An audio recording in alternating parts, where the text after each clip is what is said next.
ناظرین سوچئے ذرا، ایک ایسا آدمی جو نہ کسی بڑی کرسی پر تھا، نہ کسی بڑی پارٹی کا چہرہ، نہ اس کے پاس گارڈز تھے، نہ پاور، نہ پیسہ، پھر بھی کسی نے ڈیسائیڈ کیا کہ یہ آدمی زندہ نہیں رہنا چاہیے۔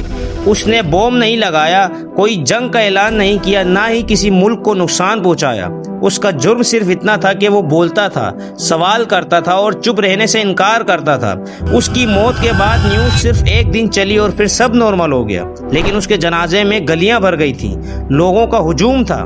اور جب ایک عام آدمی کی موت پر اتنا کراؤڈ ہو تو سمجھ لیجئے یہ عام کہانی نہیں ہے۔ اس ویڈیو میں ہم بات کریں گے ایک ایسے ہی آدمی کی جس کا نام شاید آپ پہلی بار سن رہے ہو، عثمان ہادی۔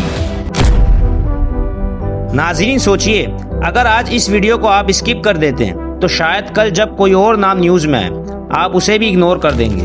بنگلہ دیش میں ایک نام آیا، عثمان ہادی، اور پھر خاموشی۔ لیکن دوستو، جب کسی کی موت اتنی خاموشی کے ساتھ سسٹم کے نیچے دفن کر دی جائے تو مسئلہ صرف ایک قتل کا نہیں ہوتا، مسئلہ ہوتا ہے سچ کا۔ آج اس ویڈیو میں ہم پوری ڈیٹیل سے سمجھیں گے عثمان ہادی اصل میں کون تھا، وہ ایسا کیا کر رہا تھا جو کسی کو برداشت نہیں ہوا، اور سب سے امپورٹنٹ، کیا صرف یہ ایک مرڈر تھا یا ایک وارننگ میسج۔ اس ویڈیو کو اینڈ تک دیکھیے، کیونکہ جو پکچر اینڈ میں کلیئر ہوگی وہ شاید آپ کو کنفیوز کر دے گی، لیکن اگنور کرنا اور زیادہ خطرناک ہوگا۔ ناظرین، سسٹم اکثر ڈائریکٹ ریئیکٹ نہیں کرتا، پہلے اگنور کرتا ہے، پھر امید کرتا ہے کہ آواز خود ہی تھک جائے گی۔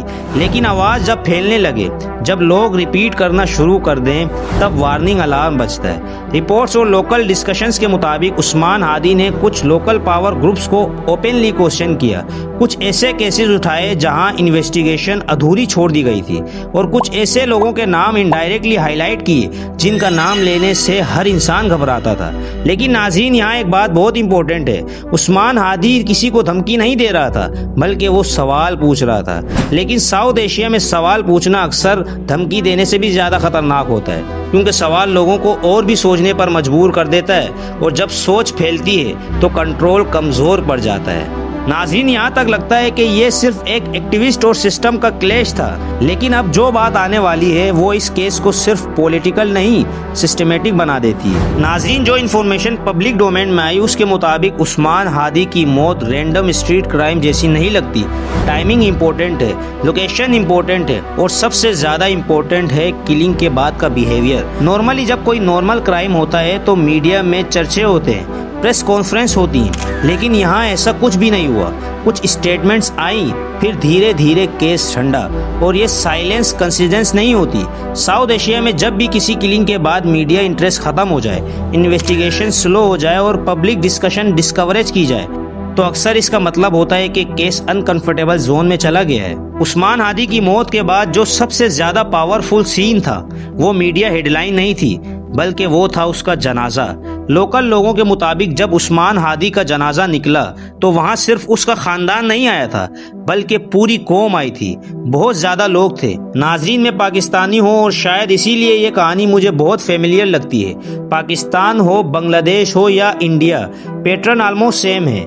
پہلے آواز اٹھتی ہے، پھر اسے اگنور کیا جاتا ہے، اور پھر یا تو آواز ختم ہو جاتی ہے یا خاموش کر دی جاتی ہے، اور کچھ عرصے بعد سوسائٹی اس سب کو نارمل مان لیتی ہے، اور یہ نارملائزیشن ہی سب سے بڑا خطرہ ہے۔ ناظرین، اصلی سوال یہ نہیں کہ عثمان ہادی کو کس نے مارا، اصلی سوال یہ ہے کہ کیا ہم نے میسج سمجھ لیا۔ میسج یہ تھا کہ حد سے زیادہ مت بولو، سینسیٹیو ٹاپک سے دور رہو، اور اگر سسٹم کے اگینسٹ آ گئے تو سسٹم تمہیں یاد دلائے گا کہ پاور کہاں ہے۔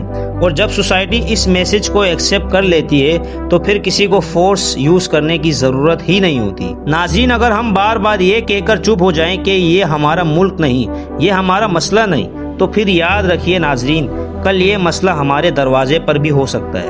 عثمان ہادی صرف ایک نام نہیں تھا، بلکہ وہ ایک وارننگ تھا۔